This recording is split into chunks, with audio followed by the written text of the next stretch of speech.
இன்னைக்கு தர்ஷிகாவுக்கு தீபக் வந்து அண்ணனா ஒரு அட்வைஸ் கொடுத்தாரு. ஃபர்ஸ்ட் வந்து அவங்க சமைக்க வந்திருக்கும்போது, "உனக்கு என்ன உடம்பு சரியில்லையா?" அப்படின்னு கேட்டாங்க. தர்ஷிகா இல்லையே அப்படின்னோடனே, "இல்லை கொஞ்சம் டல்லாக இருக்கா அதான் கேட்டேன்" அப்படின்னு சொல்லிட்டு விட்டுறாரு.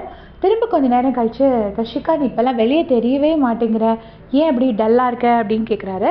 உடனே தர்ஷிகா சொன்னாங்க, "இல்லையேண்ணே, ஸ்கூல் டாஸ்க் போச்சு, இது போச்சு, நான் வெளியில் தெரிஞ்சுட்டு தானே இருக்கேன், நான் எல்லாம் பண்ணிட்டு தானே இருக்கேன். இந்த வாரம் கூட தேன் குழலியா தேன் அந்த ரோல் பண்ணேன், நல்லா தானே பண்ணிகிட்ருக்கேன்.